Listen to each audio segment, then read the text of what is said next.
Halo, selamat datang kembali dalam ibadah online Gereja Kristen Perjanjian Baru Fajar Keagungan MDC Cirebon. Kita percaya bahwa Tuhan mampu memberkati kita sementara kita masih beribadah secara online di rumah kita masing-masing. 4 sikap yang diperlukan untuk menghadapi perubahan zaman yaitu: yang pertama, bersikap visioner; yang kedua, bersikap rendah hati; yang ketiga, bersikap tabah; dan yang keempat, bersikap bertanggung jawab. 4 sikap inilah yang akan memampukan kita untuk menyongsong masa depan dalam berkat Tuhan menghadapi tantangan dan masa sukar ini. Hari ini kita akan sama-sama belajar dari firman Tuhan tentang sikap yang pertama, yaitu bersikap visioner. Sebelum kita mendengar alasan mengapa kita harus memiliki sikap visioner dalam memasuki masa new normal saat ini, mari kita menyiapkan hati serta terlebih dahulu memuji dan menyembah Tuhan. Shalom jemaat yang dikasihi Tuhan. Walaupun kita beribadah di rumah masing-masing, tapi kita percaya semua tidak menahan kuasa Tuhan bekerja. Roh Kudus sedang diturahkan dari rumah ke rumah. Haleluya. Mujizat sedang terjadi. Kuasa Tuhan sedang terjadi. Pemulihan sedang terjadi. Roh Kudus tercurah di tempat ini, urapannya yang ajaib memulihkan umatnya. Roh Kudus tercurah bagi gerejanya, membangkitkan umat pilihannya. Hari inilah harinya Tuhan, saat pembebasan tiba. Belenggu dosa sudah dipatahkan, belenggu dosa tak dipatahkan. Semuanya bersorak. Haleluya. Hey, anggur baru tercurah, penuhi umatnya dengan sukacita. Minyak baru tercurah, urapi umatnya, nyata kuasanya. Haleluya. Kita percaya kuasa Tuhan sedang terjadi hari-hari ini, di mana orang-orang disembuhkan dari sakit. Tercurah di tempat. Amin. Urapannya yang ajaib, semuanya dipulihkan Tuhan. Roh Kudus tercurah bagi gerejanya, membangkitkan umat pilihan. Semua katakan hari ini. Hari inilah harinya Tuhan. Semua sudah dibebaskan. Saat pembebasan tiba. Semua belenggu dipatahkan. Belenggu dosa tak dipatahkan. Siap-siap kita bersorak bagi Dia. Hey, anggur baru tercurah, penuhi umatnya dengan sukacita. Minyak baru tercurah, urapi umatnya, nyata kuasanya. Anggur baru tercurah, terima urapan yang baru dari Tuhan. Sukacita. Tuhan sedang mencurahkan urapannya di tengah-tengah kita. Yang baru tercurah, urapi umatnya, nyata kuasanya. Anggur baru tercurah, penuhi umatnya. Kami terima urapan yang baru.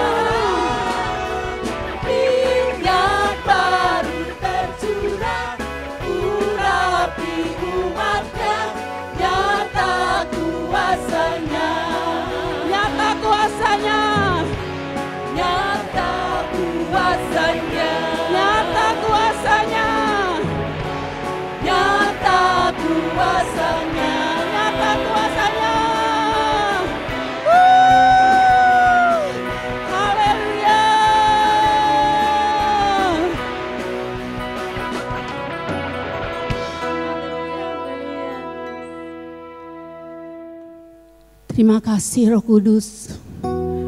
Terima kasih buat kasih setiamu. Terima kasih Tuhan, Kau sudah naik ke surga untuk mencurahkan roh-Mu Tuhan. Terima kasih Yesus.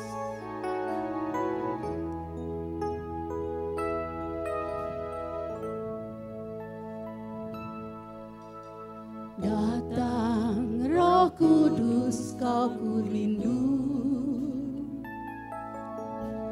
Dengan minyak yang baru urapiku, mengalir penuhiku, mengalir pulihkanku. Kuasa-Mu bebaskan hidupku. Datang Roh Kudus, datang Roh Kudus, Kau ku rindu. Dengan minyak yang baru urapiku, mengalir penuhiku, mengalir pulihkanku. Kuasa-Mu bebaskan hidupku. Satu yang ku rindu, bersekutu denganmu. Bawaku lebih lagi tinggal di dalam-Mu, nikmati hadirat-Mu, jamalah seluruh hidupku. Urapan-Mu mengubah hidupku. Datang Roh Kudus, datang Roh Kudus, Kau ku rindu. Dengan minyak yang baru Tuhan, dengan minyak yang baru urapi setiap kami Tuhan. Mengalir penuhilah setiap kami Tuhan. Kuasa-Mu bebaskan hidupku. Satu yang ku rindu, kami rindu senantiasa bersekutu dengan Kau Roh Kudus. Kami merindukan Kau Roh Kudus. Mati hadirat-Mu, jamalah seluruh hidupku. Urapan-Mu mengubah hidupku. Satu yang ku rindu, kami rindu senantiasa bersekutu dengan Engkau Tuhan. Kalau di dalam Engkau ada kekuatan, jamah setiap kami. Satu yang ku rindu,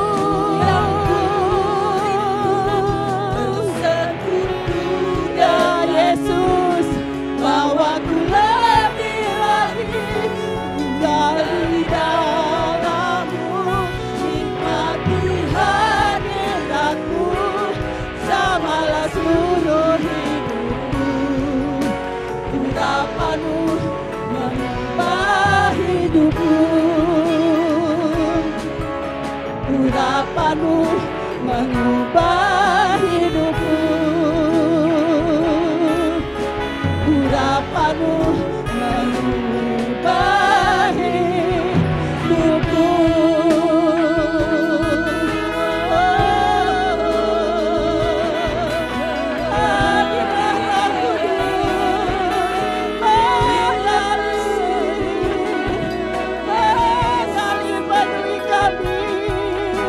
Oh,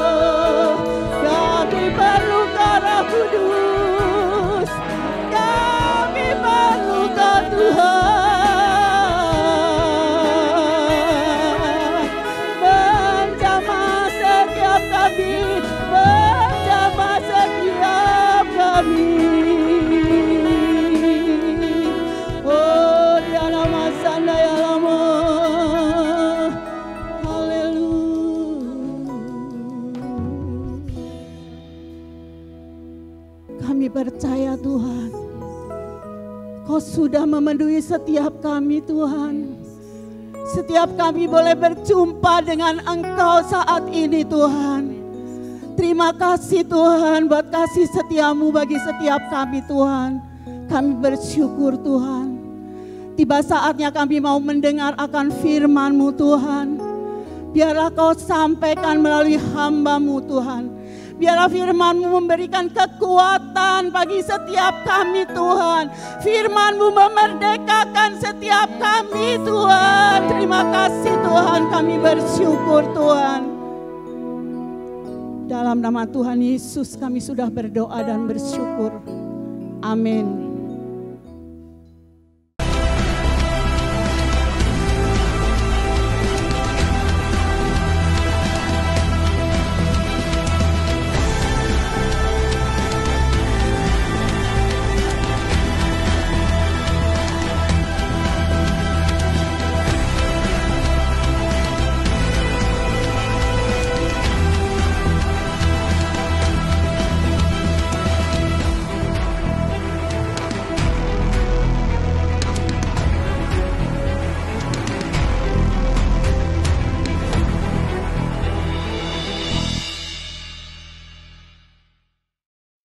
Berbicara tentang babak sejarah budaya Renaissance, kita tidak boleh mengabaikan Michelangelo.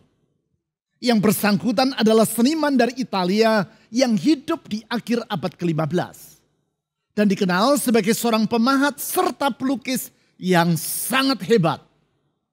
Menjelang akhir tahun 1501, Michelangelo memperoleh kepercayaan untuk meneruskan pemahatan sebuah batu pualam yang berukuran besar. Batu pualam yang selama ini tergeletak di halaman bengkel katedral kota Florence di Italia. Hampir 40 tahun sebelumnya, batu pualam yang berukuran 6 kali 2 meter tersebut coba dipahat secara berturut-turut oleh 2 orang seniman lainnya. Mereka bermaksud memahat batu itu menjadi patung Daud. Namun tanpa alasan yang jelas, mereka tidak meneruskan karya mereka. Alhasil selama 26 tahun, batu pualam tersebut dalam keadaan terbengkalai. Michelangelo yang saat itu juga berusia 26 tahun berhasil meyakinkan pengurus katedral Florence bahwa ia mampu menyelesaikan upaya memahat batu pualam tadi. Batu pualam yang sebelum ia dilahirkan pun sudah dalam keadaan terbengkalai. Setelah memperoleh izin untuk meneruskan proyek tadi, Michelangelo berkata, "Aku akan mengeluarkan Daud dari dalam batu ini." Ia pun bekerja keras selama 3 tahun untuk mengeluarkan Daud dari dalam batu yang sudah gagal dipahat tadi. Akhirnya pada pertengahan tahun 1504, ia berhasil menyelesaikan karya pahatnya. Patung Daud, salah satu hasil karya seni terbaik dari zaman Renaissance. Patung Daud yang menjadi kebanggaan kota Florence dan yang setiap hari dikunjungi oleh ribuan orang dari berbagai penjuru dunia.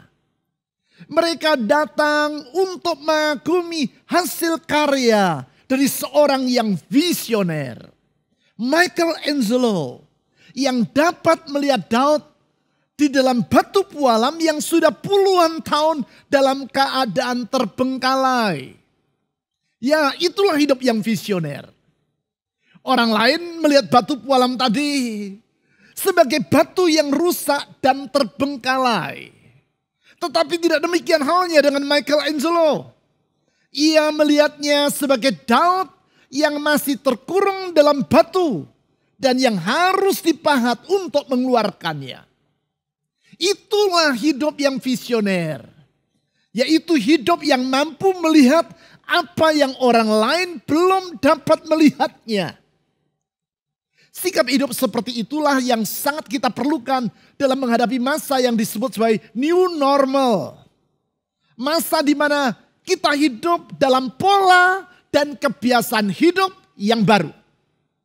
Memang wabah COVID-19 yang sedang kita lewati ini membawa kebiasaan yang baru di tengah masyarakat. Misalnya kebiasaan untuk berjabat tangan. Dahulu orang akan memberi salam satu dengan yang lain dengan menjabat tangan. Sebagai tanda saling menyapa, saling menerima, dan saling menghargai. Ketika minggu pertama bulan Februari yang lalu, gereja kita mengajak jemaat untuk mengubah kebiasaan tadi. Yaitu tidak lagi saling memberi salam dengan menjabat tangan. Dan kita mengajar jemaat untuk rajin mencuci tangan. Orang menertawakan saya. Beberapa orang berkata, "Pak, gereja jangan parno alias paranoid."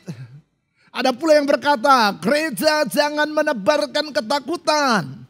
Itu 3-4 bulan yang lalu. Sekarang rata-rata orang akan merasa tidak nyaman kalau ada orang lain mengulurkan tangan dan mengajak dirinya untuk bersalaman. Sekarang, kalau orang sering menyuci tangannya, ia tidak akan dianggap sebagai orang yang paranoid. Malahan sebaliknya, ia akan dianggap sebagai pribadi yang bertanggung jawab terhadap kesehatan dirinya dan lingkungannya.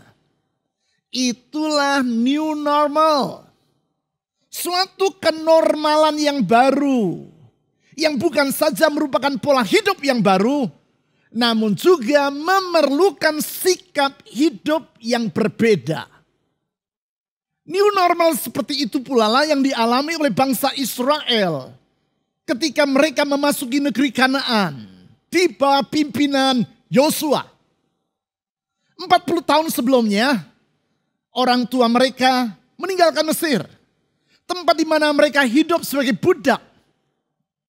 Dan bangsa itu kemudian berjalan melewati padang gurun selama 40 tahun. Sekarang Israel tiba di sisi timur negeri Kanaan.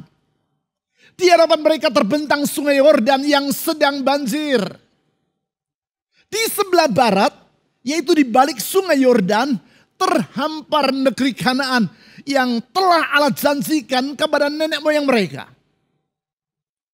Beberapa waktu sebelumnya, mereka telah berhasil menaklukkan sisi timur dari sungai Yordan.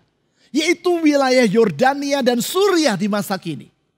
Di saat itu Musa, pemimpin yang memimpin mereka melintasi padang gurun, meninggal dunia. Dan Tuhan memilih Yosua untuk menggantikan Musa sebagai pemimpin atas umatnya. Sekarang Tuhan menyiapkan umatnya untuk memasuki, menaklukkan, dan menduduki negeri Kanaan. Dengan kata lain, saat itu bangsa Israel sedang menghadapi perubahan pola hidup. Mereka sedang menghadapi suatu new normal. Yaitu pertama, dalam cara mereka bertempat tinggal. Sebelumnya mereka hidup dengan berkelana di padang gurun selama 40 tahun. Sekarang mereka menjadi bangsa yang tinggal menetap di suatu daerah. Dari bangsa yang nomaden, sekarang mereka beralih menjadi bangsa yang tinggal secara permanen di suatu wilayah. Suatu new normal. Yang kedua, dalam hal kepemimpinan. Sebelumnya selama 40 tahun mereka dipimpin oleh Musa. Musa seorang pemimpin yang sangat hebat.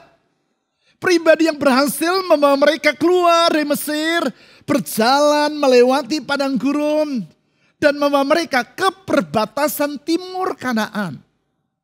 Sekarang mereka dipimpin oleh Yosua. Pribadi yang memiliki latar belakang, pengalaman, dan sifat yang berbeda dibandingkan Musa. Suatu new normal.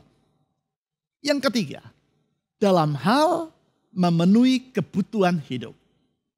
Selama 40 tahun, mereka berjalan di padang gurun. Setiap hari Tuhan memelihara mereka dengan menurunkan makanan dari sorga. Makanan yang disebut dalam Alkitab sebagai mana. Sekarang Mereka harus bercocok tanam untuk memenuhi kebutuhan hidup mereka sendiri. Di dalam Yosua pasal 5 ayat 12 dicatat bahwa segera sesudah bangsa Israel menyeberangi sungai Yordan dan memasuki negeri Kanaan, maka mana berhenti turun. Artinya kalau selama ini mereka tinggal terima beres, karena setiap pagi Tuhan menyediakan makanan untuk mereka, sekarang mereka harus berupaya untuk memperoleh makanan bagi diri mereka sendiri. A new normal. New normal. Bukan hanya merupakan suatu pola hidup yang baru, namun juga memerlukan sikap hidup yang berbeda. Itu sebabnya dalam Yosua pasal 1 ayat 1 sampai 9, Tuhan berbicara kepada Yosua agar menyampaikan kepada bangsa Israel bahwa mereka harus hidup dengan 4 sikap. 4 sikap yang memungkinkan bangsa itu menjalani new normal dalam berkat Tuhan. 4 sikap yang menyanggupkan mereka untuk menjalani new normal dalam pertolongan dan kemenangan yang Tuhan sediakan. 4 sikap yang kita bahas sepanjang bulan ini. Karena 4 sikap ini kita perlukan agar kita dapat melewati new normal di dalam kemenangan. Keempat sikap tersebut, yang pertama adalah sikap yang visioner. Sikap visioner ini akan memampukan kita untuk menghadapi dan melewati new normal yang ada di depan kita di dalam berkat dan kemenangan yang Tuhan telah janjikan. Sikap visioner seperti yang ada di dalam diri Michelangelo, sehingga ia mampu mengubah batu pualam yang sudah puluhan tahun dalam keadaan terbengkalai menjadi salah satu adikarya atau masterpiece dalam dunia seni, yaitu patung Daud di kota Florence, seperti yang telah saya ceritakan tadi. Apakah sikap yang visioner tersebut? Berdasarkan catatan Yosua pasal 1 ayat 1 sampai 4, saya menyimpulkan 3 wujud dari sikap yang visioner. Sikap yang memampukan kita untuk menjangkau masa depan yang Tuhan telah janjikan bagi kita. Untuk itu saya mengajak Anda membaca Yosua pasal 1 ayat 1 sampai 4. Sesudah Musa hamba Tuhan itu mati, berfirmanlah Tuhan kepada Yosua bin Nun. Artinya Yosua anak dari Nun. Abdi Musa itu, asisten, pembantu dari Musa itu. Demikian kata Tuhan. Hambaku Musa telah mati. Sebab itu bersiaplah sekarang, seberangilah sungai Yordan ini. Engkau Yosua dan seluruh bangsa ini menuju negeri yang akan kuberikan kepada mereka, kepada orang Israel itu. Setiap tempat yang akan diinjak oleh telapak kakimu, kuberikan kepada kamu, seperti yang telah kujanjikan kepada Musa. Dari padang gurun dan gunung Libanon yang sebelah sana itu, sampai ke sungai besar, yakni sungai Efrat, seluruh tanah orang Het, sampai ke laut besar, di sebelah matahari terbenam.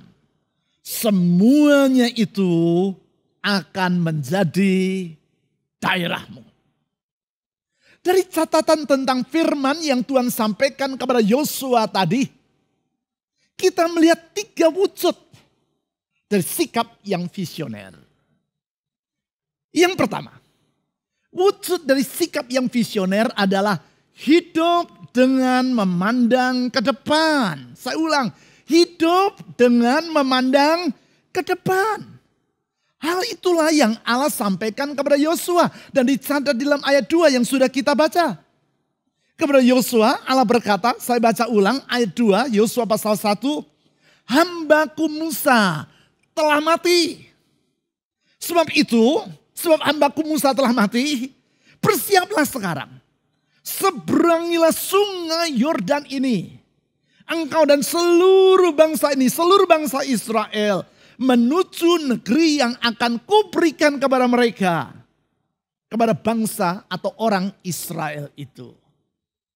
Artinya Tuhan berkata kepada Yosua, Yosua, jangan ingat-ingat lagi masa yang lalu. Musa telah mati. Jangan lagi hidup terpaku kepada masa lampau. Musa telah mati. Memang masa lampau yang telah engkau lewati dan bangsa Israel jalani di padang gurun luar biasa. Musa memimpin kalian. Setiap hari mana turun di sepanjang perjalananmu. Kalian tinggal terima beres saja. Namun sekarang Musa telah mati. Oleh karena itu, janganlah kalian hidup terpaku di masa lampau. Karena kalian tidak lagi hidup di masa lalu. Namun di masa sekarang untuk menyongsong masa depan. Prinsip ini sangat penting. Sebab bila kita hidup terus mengacu ke masa lampau, maka sebentar-sebentar kita akan berkata, kalau zaman dahulu,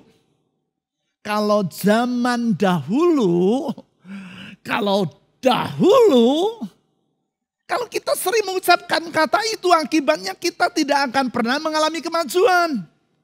Bukan saja kehidupan kita tidak akan maju, kita juga akan hidup tanpa arah. Dan bukannya tidak mungkin kita akan terjerumus ke dalam kehidupan yang porak-poranda. Sama seperti kalau kita sedang mengemudikan mobil. Ya memang di depan kita terpasang kaca spion.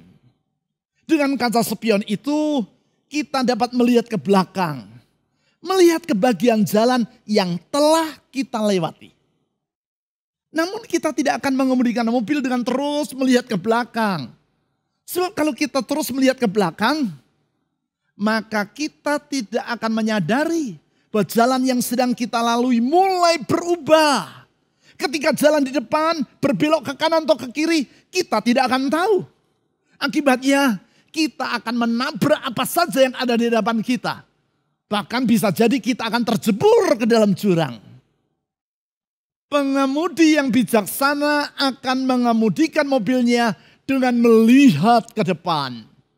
Memang sesekali ia akan melihat ke belakang melalui kaca spion. Namun mayoritas dari waktunya akan ia gunakan untuk melihat ke depan. Dan mengarahkan mobil sesuai dengan apa yang ia lihat ada di hadapannya. Begitu juga dalam kehidupan di era new normal ini. Kita harus hidup secara visioner. Hidup dengan memandang ke depan. Jangan hidup bernostalgia akan masa lampau. Kita tidak lagi hidup di masa lampau.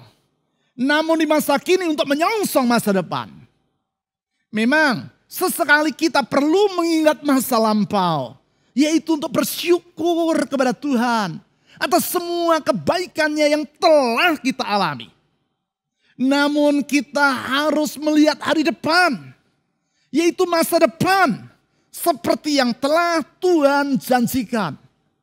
Artinya kita tidak boleh hidup dengan cara pikir yang lama. Gaya usaha yang lama. Cara kerja yang lama. Sebab banyak hal yang telah berubah di masa new normal ini. Suka tidak suka kita harus menghadapi realitas yang baru ini. Ya, merupakan suatu kenyataan. Bahwa kita tidak lagi hidup di masa lalu. Oleh karena itu, jangan hidup terpaku pada masa lalu. Entah itu masa lalu yang penuh suka atau masa lalu yang penuh duka. Entah itu masa lalu yang menyenangkan ataupun masa lalu yang menyedihkan. Semua itu telah berlalu. Ingat, kasih Kristus telah menghapuskan masa lampau yang memedihkan. Dan ia membentangkan masa depan yang baru bagi kita, anak-anaknya. Masa depan yang lebih indah. The best is yet to come. Masa depan yang terbaik akan segera disajikan. Oleh sebab itu, hiduplah dengan sikap yang visioner. Visioner artinya hidup dengan memandang ke depan. Yang kedua, sikap yang visioner adalah hidup dengan cakrawala pikir yang luas. Cakrawala pikir atau horizon pikiran yang luas. Artinya bukan hidup dengan pola pikir yang sempit. Pola pikir yang sempit sehingga kita tidak dapat melihat kemungkinan-kemungkinan baru yang ada di hadapan kita. Cakrawala pikir yang sempit sehingga kita tidak mampu berpikir secara kreatif. Cara pikir yang sempit sehingga kita merasa terlalu cepat puas dengan apa yang telah kita capai. Cakrawala pikir yang sempit sehingga kita tidak lagi berkeinginan untuk maju dan kita kehilangan daya juang. Hal itulah yang Allah sampaikan kepada Yosua. Seperti yang telah saya katakan tadi. Saat itu bangsa Israel telah menduduki sisi timur Sungai Yordan, yaitu Libanon dan Suria di masa kini. Daerah yang di zaman itu menurut catatan Yosua pasal 9 disebut sebagai wilayah Hesbon dan Basan. Daerah peternakan yang subur. Namun Tuhan mengingatkan Yosua bahwa ia tidak hanya menjanjikan wilayah timur Sungai Yordan itu. Yang ia janjikan adalah daerah yang lebih luas lagi, yaitu sisi barat Sungai Yordan. Bukan hanya wilayah Hesbon dan Basan, namun negeri Kanaan. Oleh karena itu di dalam Yosua pasal 1 ayat 3 dan 4, Tuhan berkata seperti demikian kepada Yosua. Yosua pasal 1 ayat 3 dan 4. Setiap tempat yang akan diinjak oleh telapak kakimu, kuberikan kepada kamu. Seperti yang telah kujanjikan kepada Musa. Dari padang gurun dan gunung Libanon yang sebelah sana itu. Artinya Yosua, lihat padang gurun yang di selatan. Sampai ke Libanon yang ada di utara. Bahkan sampai ke sungai besar. Yang di sungai Efrat, seluruh tanah orang Het. Itulah daerah yang berada jauh di utara. Di perbatasan wilayah Babel. Sampai ke laut besar. Di sebelah matahari terbenam. Artinya sampai ke pantai sisi barat. Yaitu pantai laut besar. Atau yang di masa sekarang disebut sebagai Laut Tengah. Semuanya itu kata Tuhan kepada Yosua akan menjadi daerahmu. Singkat kata Tuhan berkata kepada Yosua, Yosua dan bangsa Israel, jangan kalian berpikir secara sempit. Ayo luaskan cakrawala pikirmu.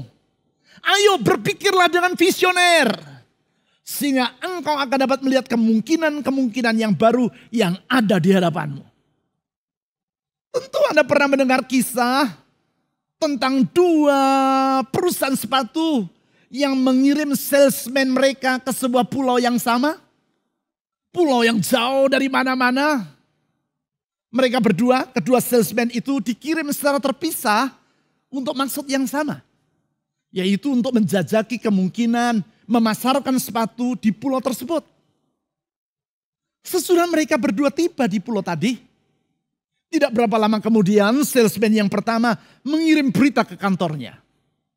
Saya akan segera meninggalkan pulau ini dan pulang. Tidak ada gunanya bagi saya untuk tinggal berlama-lama di pulau yang berpenduduk 100.000 jiwa ini. Karena di sini tidak seorang pun yang mengenakan sepatu. Artinya mereka tidak memerlukan sepatu. Oleh karena itu lebih baik saya pulang saja. Di hari yang sama, salesman yang kedua juga mengirim berita ke kantornya. Berita yang sama sekali berbeda dengan yang dikirimkan oleh salesman yang pertama. Berita yang berbunyi, kirimkan 100.000 pasang sepatu ke pulau ini. Tidak seorang pun di antara penduduk di pulau ini yang mengenakan sepatu. Artinya mereka masih memerlukan sepatu. Saya akan tinggal di sini agak lama. Yaitu untuk memasarkan 100.000 pasang sepatu kepada mereka yang belum memilikinya.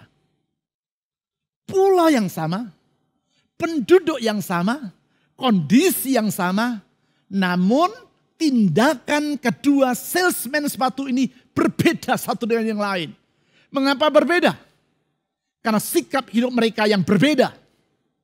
Salesman pertama bersikap pesimis. Salesman kedua bersikap optimis. Salesman pertama bersikap tidak visioner. Salesman yang kedua bersikap visioner. Salesman pertama hidup dengan cakrawala pikir yang sempit.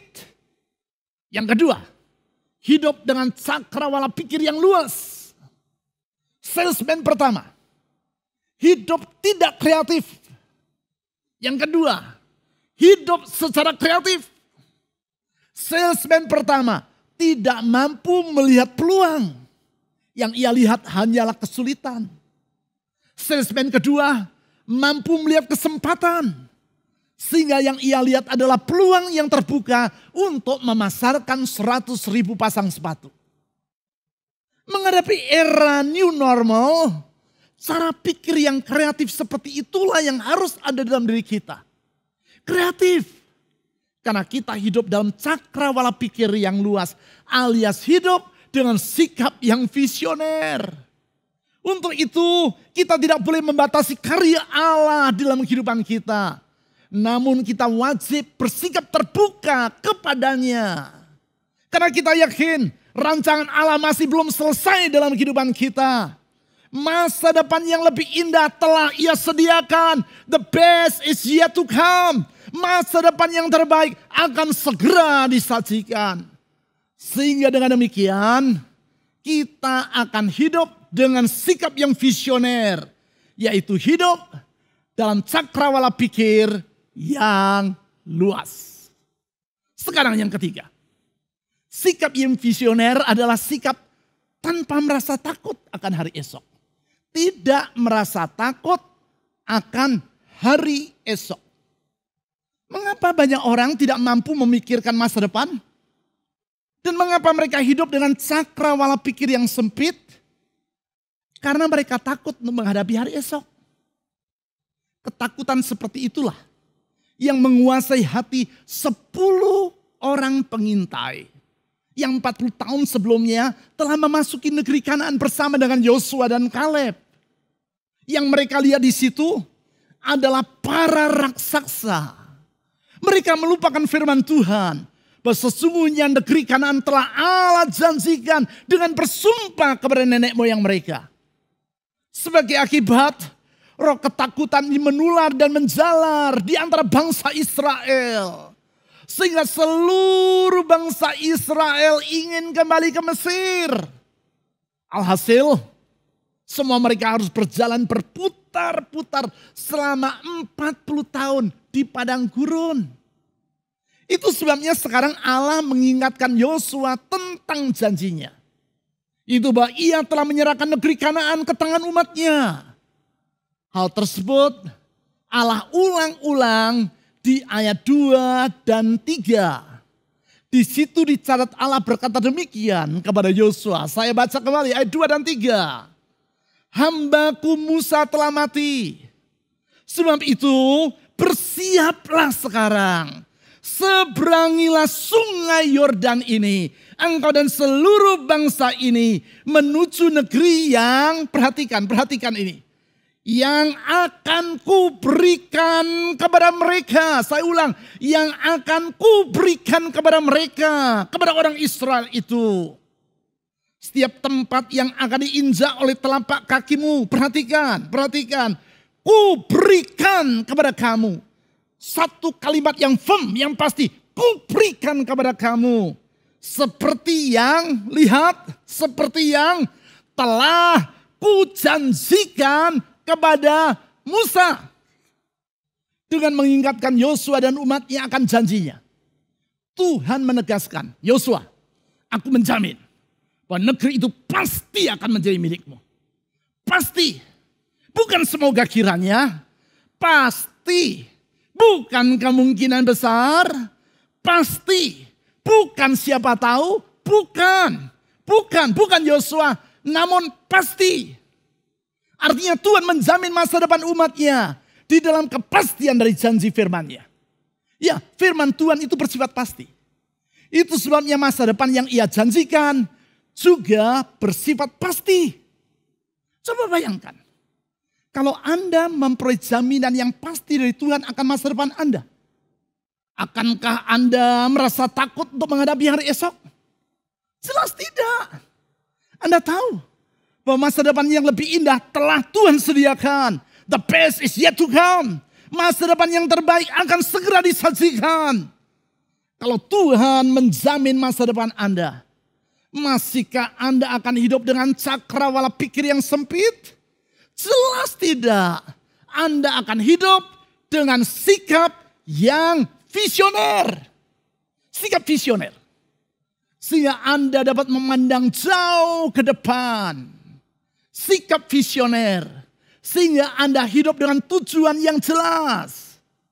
Apakah tujuan hidup Anda? Apakah visi dalam diri Anda? Untuk mengetahui apa yang menjadi visi atau tujuan hidup. Dan untuk mengukur apakah cakrawala pikir kita ini sempit atau luas. Ajukan 3 pertanyaan ini kepada diri Anda sendiri. 3 pertanyaan. 1. Ketika di pagi hari Anda bangun dari tidur. Hal apa yang pertama-tama muncul dalam pikiran Anda? Kedua, sepanjang hari, apa yang paling banyak Anda pikirkan? Ketiga, menjelang Anda tidur, apa yang memenuhi pikiran Anda? Bila jawaban untuk ketiga pertanyaan itu adalah sama, maka itulah visi atau tujuan hidup Anda. Seorang pelatih sepak bola yang visioner, begitu ia bangun tidur, hal pertama yang ia pikirkan adalah bagaimana tim yang saya latih akan memenangkan pertandingan di akhir minggu ini. Sepanjang hari, hal itu pula lah yang paling banyak ia pikirkan. Sebelum tertidur, hal yang sama yang memenuhi pikirannya. Artinya, apakah visi atau tujuan dari kehidupannya? Memenangkan pertandingan. Seorang ibu yang visioner, begitu ia bangun dari tidurnya, hal pertama yang dipikirkan oleh ibu ini adalah bagaimana saya dapat membesarkan anak-anakku dengan baik. Sepanjang hari, hal itulah yang ia pikirkan. Sebelum tidur, hal yang sama yang memenuhi pikirannya. Jadi, apa visi atau tujuan dari kehidupan ibu ini? Membesarkan anak-anaknya dengan baik. Pertanyaan saya, apa yang menjadi visi Anda di dalam memasuki era new normal ini? Adakah di antara Anda yang berkata, hidup asal hidup saja, sudahlah, dapat bertahan untuk hidup saja, sudah baik. Kalau Yosua bersikap seperti itu, maka ia dan seluruh bangsa Israel tidak akan pernah memasuki negeri Kanaan. Jadi begitu Yosua bangun tidur, hal pertama yang harus ia pikirkan adalah bagaimana ia dapat memimpin bangsa Israel memasuki negeri Kanaan. Sepanjang hari, hal itu pula lah yang paling banyak ia pikirkan. Sebelum tertidur, hal yang sama yang memenuhi pikirannya.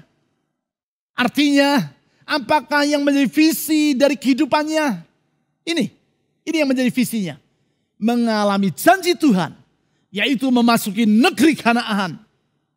Sikap yang visioner seperti itu, yang akan memungkinkan kita untuk pertama, hidup dengan memandang ke depan. Kedua, hidup dengan cakrawala pikir yang luas. Ketiga, hidup tanpa merasa takut akan hari esok.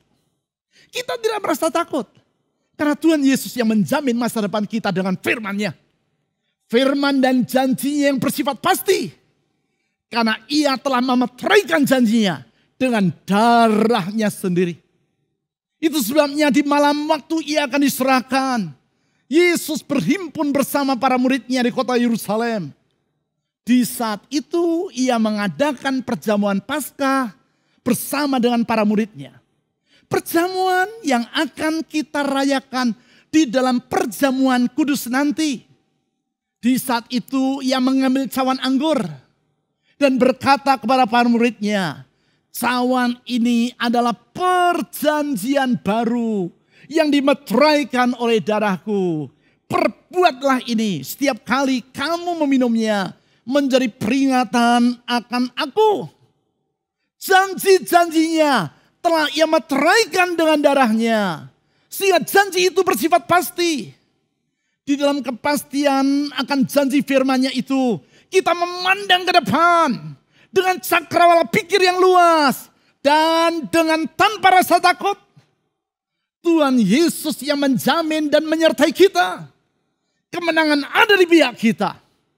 Mari kita menyongsong era new normal ini dengan terus berpegang kepada janji dan firman-Nya. Mari kita berdoa. Tuhan Yesus, Engkau setia. Engkau setia kepada janji-Mu, Engkau setia kepada firman-Mu. Kesetiaan yang Kau buktikan di dalam pengorbanan-Mu sampai mati di kayu salib.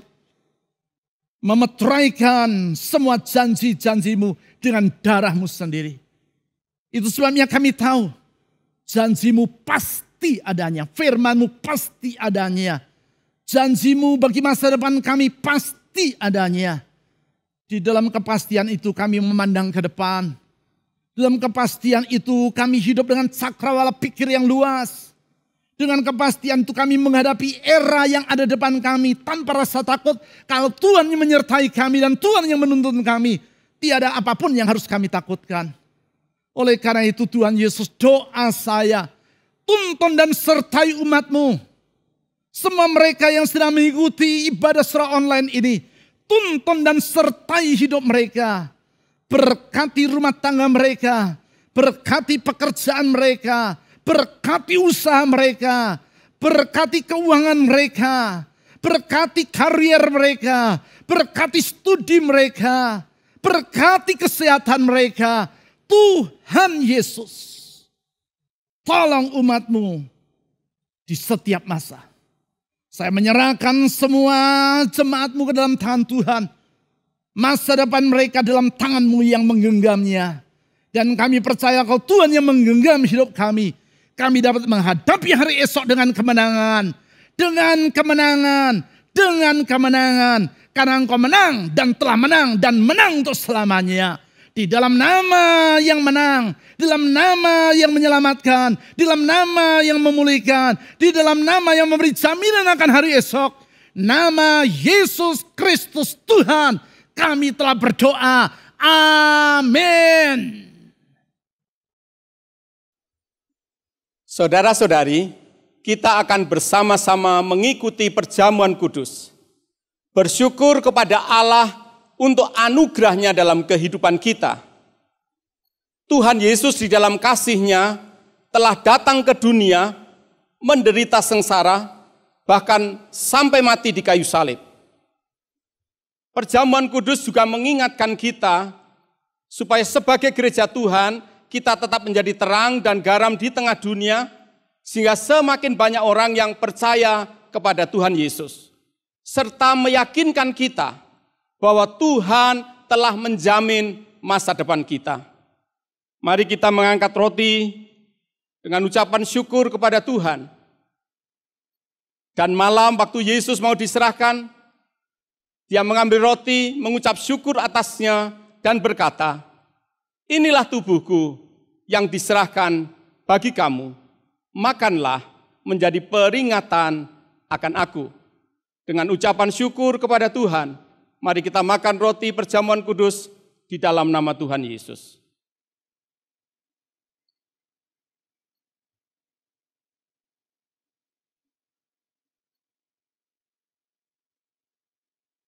Kita mengangkat anggur perjamuan kudus.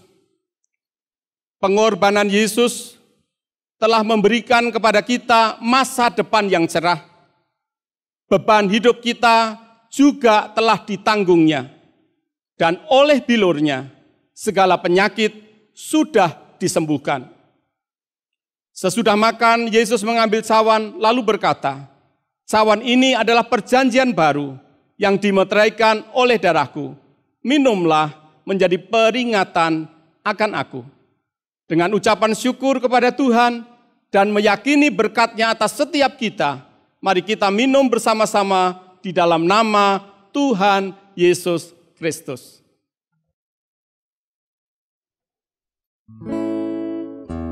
Besar Kau Tuhan, betapa besar Kau Tuhan, semua akan melihat.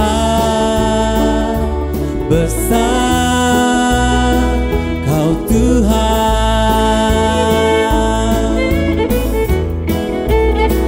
nama di atas segala nama. Kau layak terima pujian. Hatiku bernyanyi, Kau besar.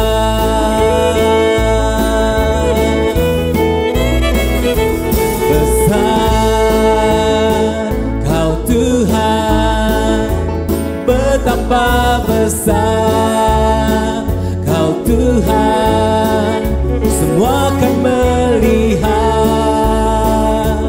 Besar Kau Tuhan.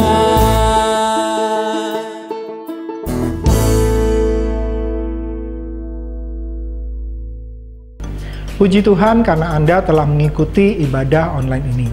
Kiranya firman Tuhan yang telah kita dengar menguatkan iman dan pengharapan kita kepada Tuhan.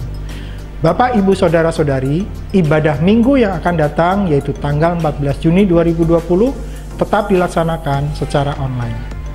Ibadah online minggu yang akan datang dapat Anda ikuti mulai hari Minggu pukul 8 pagi. Karena itu, pastikan Anda mengikuti ibadah online melalui YouTube channel GKPB Fajar Keagungan MDC Cirebon. Mari kita memberikan persembahan dan perpuluhan kita sebagai wujud iman dan kasih kita kepada Tuhan. Anda dapat memberikan persembahan dan perpuluhan dengan mengirimkannya ke rekening yang tertera di layar. Selain itu, tersedia alternatif bagi saudara yang ingin memberikannya secara langsung. Saudara dapat memasukkannya ke dalam kotak persembahan dan perpuluhan yang tersedia di depan ruang ibadah umum.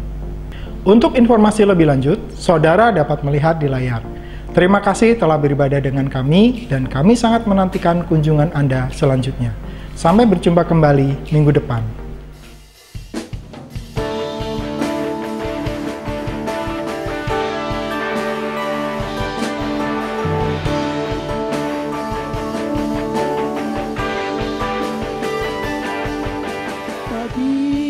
Bagimu ya Tuhan, segala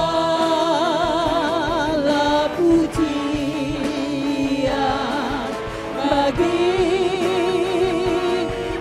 ya Tuhan, buat kasih sayang-Mu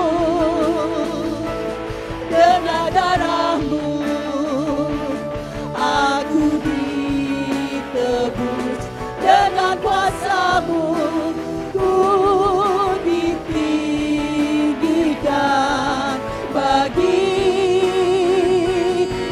ya Tuhan, sebab kasih-Mu besar. Bagimu ya Tuhan, bagimu ya Tuhan, segala pujian. Bagimu ya Tuhan, buat kasih sayang-Mu dengan darah-Mu. Aku ditebus dengan kuasa-Mu, ku ditinggikan. Bagimu ya Tuhan, sebab kasih-Mu besar. Bagimu ya Tuhan, segala pujian hanya Bagimu Tuhan. Bagimu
kita akan mengakhiri ibadah di dalam doa. Bapa di surga, kami bersyukur kepadamu karena kami dapat tetap beribadah dan mengalami kehadiran Tuhan dimanapun kami berada. Kami mengakhiri ibadah dengan penuh sukacita dan melangkah dengan kepastian karena Engkau Allah yang Maha Kuasa bersedia untuk menolong kami. Engkau juga yang berkenan untuk menuntun jalan-jalan kami, sehingga kami aman dalam perlindungan Tuhan. Kami berdoa, Engkau memberkati jemaat-Mu ya Tuhan. Lindungi dari segala mara bahaya, sembuhkanlah yang sakit. Kami meminta mujizat kesembuhan terjadi di dalam nama Tuhan Yesus Kristus. Berkati keluarga dari setiap jemaat-Mu ya Tuhan. Keperluan mereka, Engkau juga yang menjaminnya. Berkati usaha pekerjaan umat-Mu, turunkanlah hikmat-Mu dalam kehidupan mereka, sehingga mereka dapat mengambil keputusan-keputusan yang tepat di masa yang sukar ini. Berkati hidup mereka, sehingga mereka juga dapat menjadi saluran berkat bagi orang lain. Kami berdoa untuk setiap jemaat-Mu yang telah dan akan memberikan persembahan ucapan syukur dan persembahan persepuluhan. Limpahkanlah berkat-Mu di dalam kehidupan mereka. Dengan keyakinan akan kemurahan Tuhan, saya berdoa, kiranya berkat dari Bapa di surga, kasih dari Tuhan Yesus Kristus, dan pertolongan Roh Kudus dialami oleh setiap jemaat-Mu. Di dalam nama Tuhan Yesus, kami berdoa dan bersyukur. Amin.